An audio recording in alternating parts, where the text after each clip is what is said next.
पति, पत्नी और नौकरानी। शीतल और अभिमन्यु की शादी को 5 साल हो चुके थे, लेकिन अभी तक उनका कोई बच्चा नहीं हुआ था। इसकी वजह से शीतल और अभिमन्यु परेशान रहते थे, लेकिन उन दोनों से ज्यादा परेशान थी शीतल की सास, यानी अभिमन्यु की माँ जानकी देवी। जानकी देवी चाहती थी कि जल्दी से जल्दी उनकी गोद में पोता या पोती आ जाए, और इसीलिए वो अपनी बहू शीतल को लेकर एक दिन हॉस्पिटल पहुंची। डॉक्टर मैडम, जरा ठीक से चेक करके बताइए ना।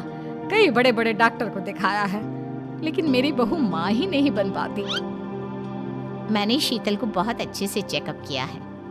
देखिए, बात यह है कि शीतल के अंदर माँ बनने की कैपेसिटी नहीं है। ये आप क्या कह रही हैं डॉक्टर साहब? कोई तो इलाज होगा ना, कोई दवाई दे दीजिए। देखिए, कुछ प्रॉब्लम ऐसी होती है जिनका कोई ट्रीटमेंट नहीं होता। आई एम सॉरी टू से, लेकिन शीतल कभी माँ नहीं बन सकती, क्योंकि उसके यूट्रस में अंदर से ही कुछ प्रॉब्लम है। घर आने के बाद क्या हुआ माँ? कहाँ लेकर गई थी आप शीतल को? अरे कहाँ लेकर जाती, डॉक्टर मैडम के पास ले गई थी, लेकिन तेरी बीवी तो कभी माँ बन ही नहीं सकती। मम्मी जी, इसमें मेरी क्या गलती? अगर अंदर से कोई प्रॉब्लम है तो उसमें मैं भी कुछ नहीं कर सकती। जानती हूँ, ये बात डॉक्टर के मुंह से सुन चुकी हूँ। अब दोबारा मेरे सामने इस बात का गाना मत गा। अरे माँ, परेशान होने की जरूरत नहीं है, हम सोचते हैं ना कुछ। अरे क्या सोचेगा तू? जब डॉक्टर कह चुका है कि तेरी बीवी माँ नहीं बन सकती, तो बता क्या सोचेगा तू? कहाँ से लाएगा बच्चा? माँ, ये तो मैं भी नहीं जानता। अभिमन्यु, क्यों ना हम अनाथ आश्रम से एक बच्चा गोद ले आए? क्या फर्क पड़ता है बच्चा हमारा हो या गोद लिया हुआ? आई बड़ी बातें बनाने वाली। क्या फर्क पड़ता है? अरे क्यों फर्क नहीं पड़ता?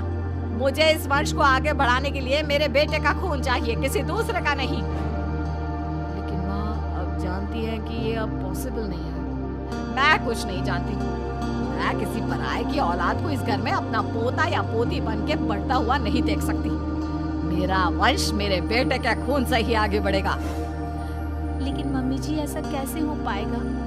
आप अच्छी तरह जानती है ना, मेरा और अभिमन्यु का बच्चा नहीं हो सकता। तो मैं अपने बेटे की दूसरी शादी करवाऊंगी, और अपनी दूसरी बीवी से ये मुझे बच्चा पैदा करके देगा। ये आप क्या कह रही हैं माँ? मैं किसी और से शादी नहीं करने वाला। मेरे रहते हुए आप अभिमन्यु की शादी किसी और से करवाएंगी? मम्मी जी, आप ऐसा कैसे कर सकती हैं? तू बस देखती जा बहू, मैं ऐसा कैसे कर सकती। कुछ दिनों के बाद, अभिमन्यु, मैंने तेरे लिए लड़की ढूंढ ली है। माँ, मैं आपको कितनी बार समझाऊं, मुझे किसी से शादी नहीं करनी है। पहले मेरी बात सुन। ये जो चमेली है ना, हमारे घर में काम करने आती है, वो तुझसे शादी करने के लिए तैयार है। मम्मी जी, आप अभिमन्यु की शादी एक नौकरानी के साथ करवाएंगी? वो इसलिए क्योंकि चमेली दिखने में बहुत खूबसूरत है, बच्चा भी सुंदर ही होगा। मम्मी जी, लेकिन एक बच्चे के लिए अपने बेटे की शादी नौकरानी के साथ करवाना, क्या ये सही है? अगर अभिमन्यु ने शादी नहीं की ना, तो मैं अपनी जान दे दूंगी। अब देख लो, अगर तुम्हें अपनी माँ की जान प्यारी है तो तुम्हें इस नौकरानी के साथ शादी करनी ही होगी। इस तरह जानकी देवी अपने बेटे अभिमन्यु की शादी नौकरानी चमेली के साथ करवा देती है। कुछ दिनों के बाद, नौकरानी से मालकिन बन के तो मजा आ गया। अब तो मैं इस घर की मालकिन हूँ। देखो, अपने आप को ज्यादा मालकिन समझने की कोशिश मत करो। एक बार तुम्हारा और अभिमन्यु का बच्चा इस दुनिया में आ जाए, उसके बाद तुम इस घर से हमेशा के लिए चली जाना। अरे जाओ जाओ, किसी और के आगे बातें बनाना। एक बच्चा तो पैदा नहीं कर सकी, बढ़िया आई। जाओ, जाकर मेरे लिए कॉफी बना कर लाओ। नौकरानी मैं हूँ या तुम? मम्मी जी, देखिए ना शीतल मुझसे किस तरह से बात कर रही है। शीतल, तुम्हें पता है ना चमेली प्रेग्नेंट है, मेरे बेटे के बच्चे की माँ बनने वाली है। वो जैसा कहती है वैसा करो। लेकिन मम्मी जी, वो मुझे नौकरों की तरह ट्रीट कर रही है। अरे तो करेगी ना, वैसे भी बहू तुम हो किस काम की? एक बच्चा तो पैदा नहीं कर सकती। जाओ, अब घर के सारे काम करो और चमेली को आराम करने दो। थैंक यू मम्मी जी, भगवान आपका भला करे। आप नहीं होती तो मैं नौकरानी से महारानी कैसे बनती? देखो, तुम्हें जो चाहिए सब मिलेगा। खूब खाओ पियो, मजे की जिंदगी जियो, लेकिन बस मुझे एक बच्चा पैदा करके दे दो। कुछ दिनों के बाद, मम्मी, बच्चे के लिए आपने मेरी शादी चमेली के साथ करवा तो दी, लेकिन दिन और रात का चैन मिट गया है। सारा दिन शीतल और चमेली की बहस चलती रहती है। अब शीतल को इस घर में रखने से क्या होगा? मैं तो कहती हूँ उसे घर से निकाल दो, है भी किस काम की। मैं ऐसा नहीं कर सकता माँ, वो मेरी पत्नी है, उससे बहुत प्यार करता हूँ मैं। तुम्हारी पत्नी चमेली है, चमेली, उससे प्यार करो। अरे तुम्हारे बच्चे को जन्म देने वाली है वो। अभिमन्यु, मैं खुद ही इस घर से चली जाती हूँ। वैसे भी अपने ही घर में नौकरों की तरह रहकर परेशान हो चुकी हूँ। घर की नौकरानी मेरे ऊपर हुक्म चलाती है, वो तुम्हारी पत्नी बन चुकी है।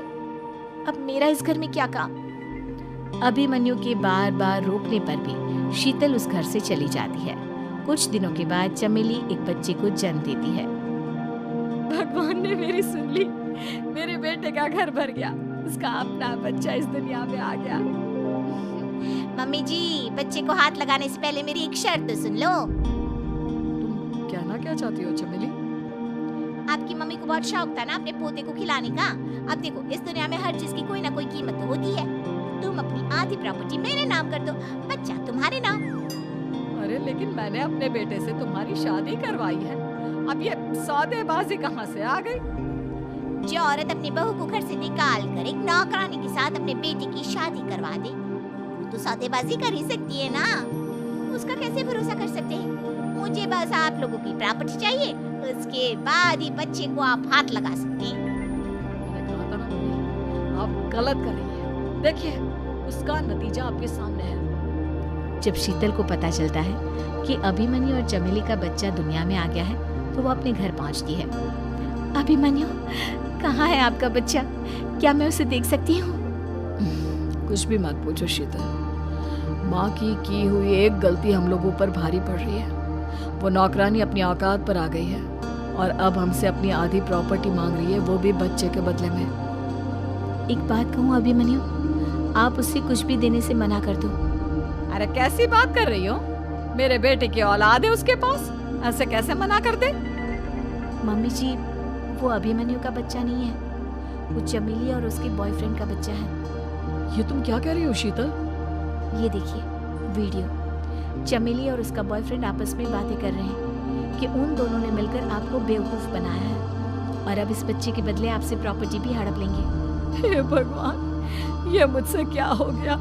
ना तो बच्चा मिला और अपने बेटे की नौकरानी के साथ शादी करवा दी सो अलग। अब क्या होगा? मुझे माफ कर दो शीतल, मेरी वजह से तुम्हें बहुत तकलीफ हुई है। अभिमन्यु, मैंने कहा ना, उस नौकरानी को उसके बच्चे सहित इस घर से बाहर निकाल दो। लगता है मेरे अभिमन्यु का बाप बनने का सपना अधूरा ही रह जाएगा। अभिमन्यु, अपनी मम्मी से कहो कि परेशान ना हो। आपको याद है एक बार हम एक IVF सेंटर गए थे, मैंने फिर से वहाँ जाकर बात की थी और आपको पता है इस बार मैं प्रेग्नेंट हूँ, क्योंकि हमने वहाँ पर प्रोसीजर करवाया था जिसकी वजह से मैं प्रेग्नेंट हो गई थी और इस बात का पता मुझे बस कुछ महीने पहले ही लगा है। हमारा बच्चा इस दुनिया में आने वाला है अभिमन्यु। मुझे माफ कर दो शीतल बहू, मुझसे बहुत बड़ी गलती हो गई। कोई बात नहीं माँ, लेकिन अब हमें उस धोखेबाज नौकरानी को इस घर से बाहर निकालना है और इस घर की मालकिन को वापस घर लाना है, वो भी अपने बच्चे के साथ। विधवा की शादी। सिर्फ 30 साल की थी नीलम जब एक कार हादसे में उसके पति की मौत हो गई। उसकी गोद में था उसका 4 साल का बेटा और ढेर सारी जिम्मेदारियां। नीलम को सजने संवरने और अच्छे कपड़े पहनने का बहुत शौक था, लेकिन पति की मौत क्या हुई, नीलम की तो जैसे दुनिया ही बदल गई। मेरे बेटे को गुजरे हुए अभी 1 साल भी नहीं हुआ और तूने गुलाबी रंग का कुर्ता पहना हुआ है। तुझे अपने पति के जाने का जरा भी गम नहीं है क्या? ऐसी बात नहीं है मम्मी जी, लेकिन पूरी जिंदगी सिर्फ रोकर तो नहीं गुजारी जा सकती ना। तो क्या करेगी? पार्टियां मनाएगी? अरे एक तो मेरा बेटा मर गया और तुम्हें कोई फर्क ही नहीं पड़ता। मम्मी जी, मेरा भी पति गया है और इस बात से मुझे कितना फर्क पड़ता है मैं आपको बता भी नहीं सकती। लेकिन अगर मैं रोती हूँ तो मेरा 4 साल का बेटा बहुत रोता है, अपने पापा को याद करता रहता है। उसे दिखाने के लिए ही सही, मेरा ठीक से रहना बहुत जरूरी है। कुछ दिनों के बाद, मम्मी जी मैं नौकरी करना चाहती हूँ। लेकिन उसकी क्या जरूरत है? यहाँ घर में रह रहकर मेरा दम घुटता है। पूरा दिन मुझे अपने पति की याद आती है। कुछ देर के लिए ही सही घर से बाहर जाऊंगी तो शायद कुछ अच्छा लगे। ठीक है, जैसा तुम्हारा मन करता है वैसा करो, लेकिन ध्यान रखना ये ज्यादा चटक मटक रंगों के कपड़े पहनकर घर से बाहर जाने की जरूरत नहीं है, वरना दुनिया हमारे बारे में बातें करेंगी। अपनी सास की बात मानकर नीलम सफेद रंग के कपड़े पहनकर ऑफिस जाना शुरू कर देती है। ऑफिस में नीलम की एक सहेली बनती है, दिव्या। नीलम, तुम हमेशा ये सफेद कपड़े पहनकर क्यों आती हो? दिखने में इतनी सुंदर हो, जॉब करती हो, तुम्हें अच्छे से रहना चाहिए। तुम्हें तो पता ही है, 1 साल पहले मेरे पति की मौत हो गई और इसीलिए मेरे ससुराल वालों ने कहा है कि मुझे सिर्फ सफेद कपड़े ही पहनने चाहिए, वरना लोग मुझे गलत समझेंगे। लोगों के हिसाब से तो अपनी जिंदगी जीना ही गलत है, लेकिन तुम कब तक ऐसे रहोगी? जो हो गया उसे भूल जाओ। मेरा भी बहुत मन करता है कि तुम लोगों की तरह रंगीन कपड़े पहनूं, अच्छे कपड़े पहनकर तैयार होकर रहूं, लेकिन फिर मोहल्ले वाले और रिश्तेदार मेरे बारे में उल्टी सीधी बातें बनाने लगते हैं। देखो, तुम जॉब करती हो, तुम्हें लोगों की बातों की परवाह नहीं करनी चाहिए। अगले दिन नीलम जाने के लिए तैयार होती है और रंगीन कपड़े पहन लेती है। ये देखकर नीलम की सास को गुस्सा आ जाता है। देखो बहू, तुम्हें समझाया था ना, अब तुम विधवा हो, तुम्हें ऐसे रंगीन कपड़े नहीं पहनने चाहिए। मम्मी जी, अगर मेरे पति की मौत हो गई तो इसमें मेरी क्या गलती? और सफेद कपड़े पहनने से आखिर क्या हो जाएगा? क्यों नहीं पहन सकती मैं रंगीन कपड़े? क्योंकि सफेद रंग विधवाओं के लिए बना है और तुम्हें रंगीन कपड़े पहनने का अब कोई हक नहीं है। तभी वहाँ पर नीलम की सहेली दिव्या आ जाती है। वो नीलम की सास की सारी बातें सुन लेती है। आंटी जी, विधवा होने का मतलब ये तो नहीं कि इंसान अपनी जिंदगी जीना छोड़ दे और रंगीन कपड़े पहन लेने से क्या हो जाएगा। एक विधवा लड़की बाकी के सारे काम तो करती है ना, खाना खाती है, घर के काम करती है, फिर रंगीन कपड़े क्यों नहीं पहन सकती? वो इसलिए ताकि विधवा होने के बाद किसी दूसरे आदमी की नजर में ना आए। अरे रंगीन कपड़े पहनेगी तो सुंदर लगेगी, फिर कल को आकर कहेगी मुझे दूसरी शादी करनी है, तब हम क्या करेंगे? हाँ तो ठीक है ना, इसमें गलत क्या है? एक विधवा को अपनी जिंदगी जीने का पूरा अधिकार होता है, नीलम को भी है। चलो नीलम, तुम यही कपड़े पहनकर मेरे साथ चलो। नीलम रंगीन कपड़े पहनकर अपनी सहेली दिव्या के साथ ऑफिस चली जाती है। कुछ इसी तरह दिन बीतने लगते हैं, लेकिन अब पति के जाने के बाद नीलम बहुत उदास रहने लगी थी। क्या बात है, तुम इतनी उदास क्यों रहती हो? देखो, नए दोस्त बनाने चाहिए, लोगों से बात करनी चाहिए।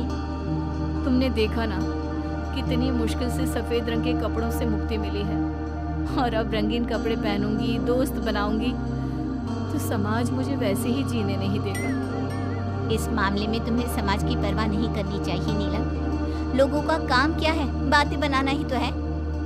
कुछ दिनों के बाद नीलम के ऑफिस में एक लड़का आता है। उसका नाम अमर था। वो धीरे धीरे नीलम को पसंद करने लगता है और एक दिन वो नीलम से कहता है, नीलम, तुम मुझे बहुत अच्छी लगती हो, मैं तुमसे शादी करना चाहता हूँ। लेकिन अमर, मैं एक विधवा हूँ और मेरा 4 साल का एक बच्चा भी है, मैं तुमसे शादी नहीं कर सकती। मुझे तुम्हारे विधवा होने से कोई फर्क नहीं पड़ता, मुझे तुम एक अच्छी इंसान लगी और इसीलिए मुझे तुमसे शादी करनी है। लेकिन मुझे मेरी फैमिली से इस बात की परमिशन कभी नहीं मिलेगी। तुम उसकी चिंता मत करो, मैं तुम्हारे घर आकर बात करूंगा। कुछ दिनों के बाद अमर नीलम के घर पहुंचता है।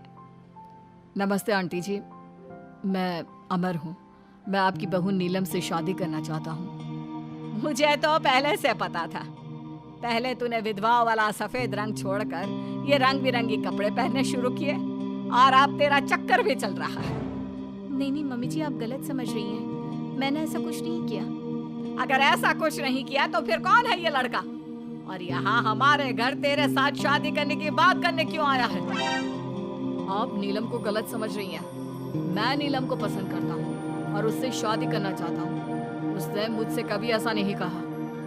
चले जाओ हमारे घर से। हमारे यहाँ पर विधवा बहुओं की शादियाँ नहीं करवाई जाती। समझ में आई बात? अमर वहां से चला जाता है और नीलम की सास उसे बहुत उल्टा सीधा सुनाती है। कुछ दिनों के बाद पड़ोस में एक शादी होती है। वहां पर सारी औरतें तैयार होकर आती हैं। नीलम की सास भी उसे वहां पर चलने के लिए कहती है। नीलम सफेद रंग के कपड़े पहनकर अपनी सास के साथ वहां पर जाती है, क्योंकि ऐसा उसकी सास ने कहा था। पर सारी औरतें काफी सुंदर तैयार होकर आई थी।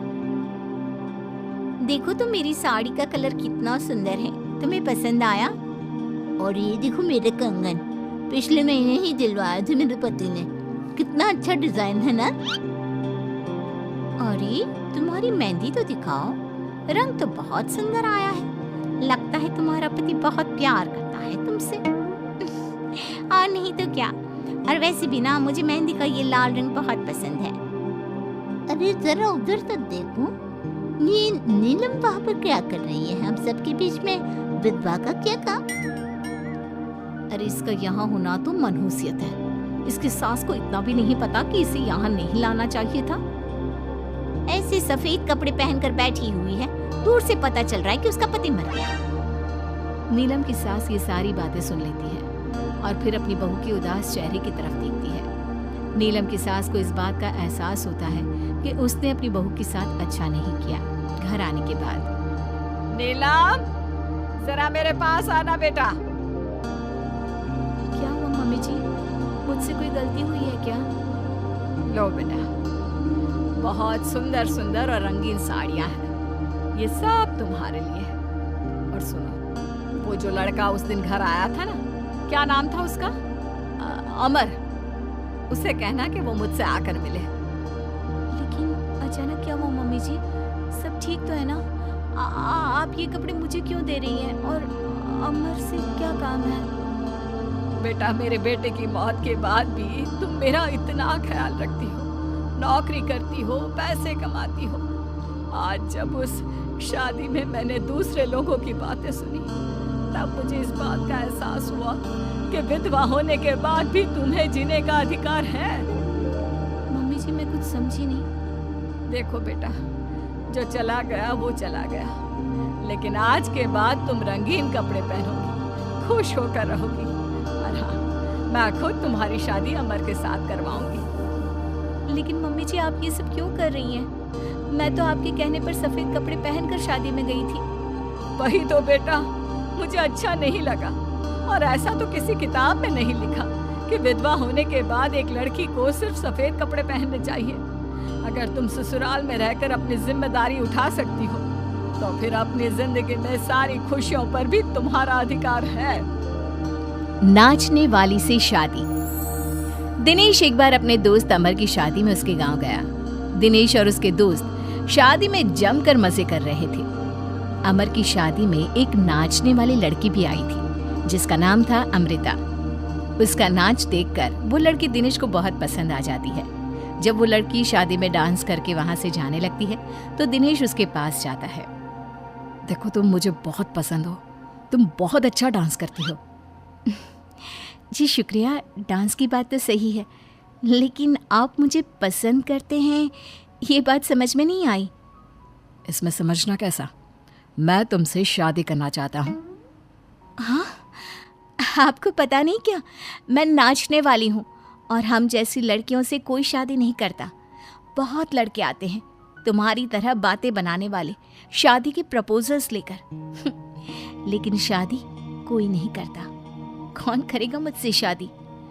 मैं सच कह रहा हूँ, मैं सच में तुम्हें बहुत पसंद करता हूँ और तुमसे शादी करना चाहता हूँ। मुझे तुम्हारी बात पर बिल्कुल भरोसा नहीं। अगर तुम सच में मुझसे शादी करना चाहते हो तो अपने माँ बाप को साथ में लेकर आना। मैं तुम्हें यहीं इसी गांव में मिलूंगी, ये मेरा पता है।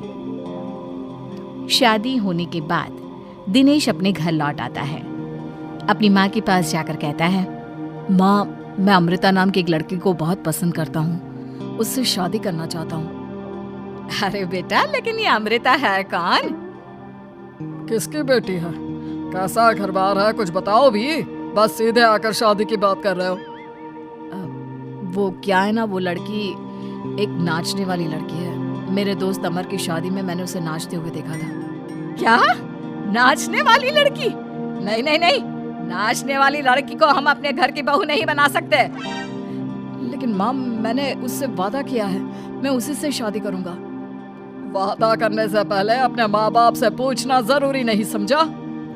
किसी भी नाचने वाली को ऐसे शादी का वादा करके चले आए। लेकिन पापा, एक बार आप उससे मिल तो लीजिए, क्या पता आपको भी वो पसंद आ जाए।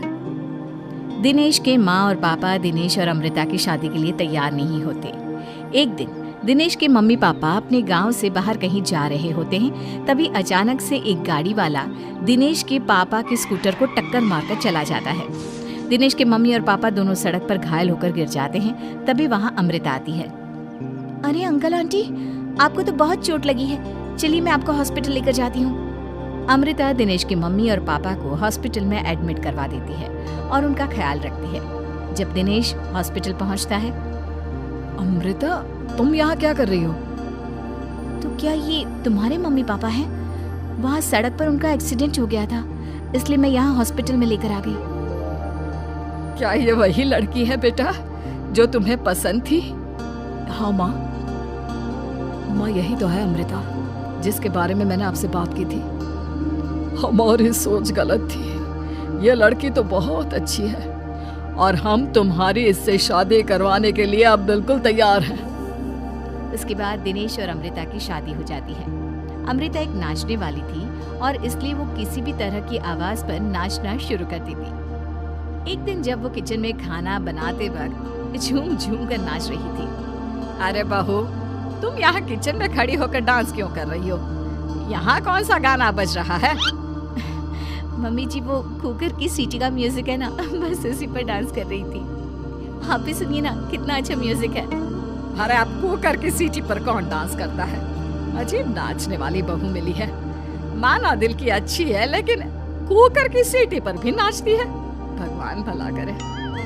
कुछ दिनों बाद दिनेश के पड़ोस वाले घर में कंस्ट्रक्शन का काम चल रहा था और सारा दिन मजदूरों के हथौड़े चलाने की आवाज आती रहती। उस आवाज की वजह से अमृता घर का सारा काम छोड़कर डांस करती रहती। ये देखकर दिनेश के पापा कहते हैं, बेटा, तुम नाचने वाली बहू तो ले आए, लेकिन ये तो हथौड़ों की आवाज पर भी डांस करती है। और बेटा, अपने घर का काम बिल्कुल छोड़ दिया है। सारा दिन बस मजदूरों के औजारों की आवाज पर डांस करती रहती है। कल मैंने एक गिलास पानी मांगा था तो मुझसे कहती है, पापा बाद में देती हूँ, अभी तो डांस कर रही हूँ मैं, डिस्टर्ब मत करो। माँ पापा, आपकी बात सही है। अमृता के ऊपर तो डांस करने का नशा कुछ ज्यादा ही सवार हो गया है। लगता है इसके पुराने काम का भूत इसके सिर में फिर से घुस गया है। अरे लेकिन बेटा, हम क्या करें? अब ये पूरा दिन इसी तरह नाचती रहेगी तो कुछ अजीब नहीं लगेगा? एक दिन दिनेश और उसका परिवार जंगल में पिकनिक मनाने जाने का प्लान करता है। दिनेश, उसकी पत्नी अमृता और माँ बाप चारों मिलकर जंगल में पिकनिक मनाने पहुंच जाते हैं। लेकिन तभी वहां पर जंगल के लोग उन्हें घेर लेते हैं। अरे क्या मुसीबत है ये? कौन है ये लोग? ये तो हमें जिंदा जलाकर खा जाएंगे। अब हमें कौन बचाएगा? सही कहती हूँ माँ, ये तो जंगली लोग हैं, ये हमें जिंदा नहीं छोड़ने वाले। अरे, डरने से बेहतर होगा कि हम अपने आप को बचाने का कोई उपाय सोचें। तुम्हारा क्या है, तुम तो नाचने लग जाओगी। तुम्हारा दिमाग भी काम करता है और तुम्हारे तो पैर भी काम करते हैं। अरे माँ, ये लड़ने का वक्त नहीं है, हमें कुछ सोचना पड़ेगा। अब सोचने से कुछ नहीं होने वाला, ये जंगल के लोग हमें पका कर खा जाएंगे। वो जंगली लोग दिनेश और उसके परिवार के हाथ पैर बांधकर उन्हें मारने की तैयारी करने लगते हैं। लेकिन उससे पहले वो आग जलाकर जोर शोर से नाचते हैं। उन्हें नाचता देखकर अमृता के अंदर की नर्तकी भी बाहर आ जाती है और वो पेड़ से बंधे बंधे ही जोर जोर से अपने पैरों से ठुमके लगाने लगती है। तभी एक जंगली बोल पड़ता है, लड़की, तुम यहाँ पेड़ से बंधे बंधे क्यों नाच रही हो? क्योंकि मुझे तुम जंगलियों से ज्यादा अच्छा डांस करना आता है। अरे जाओ जाओ, हम जितनी तेज डांस करते हैं उतना तो तुम कर ही नहीं सकती। लगा लो शर्त। अच्छा ठीक है, लगी शर्त। अगर तुमने हमसे ज़्यादा अच्छा और तेज़ डांस किया तो हम तुम्हारे परिवार को जिंदा छोड़ देंगे। और अगर तुम हार गई तो हम तुम सबको जिंदा जलाकर खा जाएंगे। अच्छा ठीक है, मुझे तुम्हारी शर्त मंजूर है। अब बजाओ तुम्हारा जंगली ढोल, देखते हैं कौन कितना डांस करता है। वो जंगली लोग जोर जोर से ढोल बजाकर नाचना शुरू कर देते हैं। दिनेश और उसका परिवार उनके नाच की स्पीड देखकर दंग रह जाता है। अमृता भी उनके साथ बराबर से नाचने की कोशिश कर रही थी। धीरे धीरे अमृता ने अपने डांस की स्पीड को कम कर दिया। क्या हुआ, हवा निकल गई तुम्हारी? बढ़िया ही हमसे जीतने वाली। बस 1 मिनट रुक जाओ, तुमको तो मैं अभी बताती हूँ। अब तक अमृता धीरे धीरे नाच रही थी ताकि वो सारे जंगली थक जाए और अमृता बाद में जोर जोर से डांस करके उन्हें हरा दे। और ऐसा ही हुआ। अमृता ने अब तेज स्पीड से नाचना शुरू कर दिया। सारे जंगली अब तक थक चुके थे। देखा, अब पता चला कौन ज्यादा अच्छा और तेज नाच सकता है। हाँ हाँ, तुम ही हमसे ज़्यादा अच्छा और तेज़ डांस करती हो। हमने मान लिया, बहुत थक गए, बस भी करो। अरे अभी कहाँ से बस करो, तुम कहो तो मैं दिन रात लगातार नाच सकती हूँ। हम तुम्हारे आगे हार मानते हैं, तुम अपने परिवार को लेकर यहाँ से चली जाओ। देखा माँ, आज नाचने वाली बहू ने हम सबकी जान बचा ली।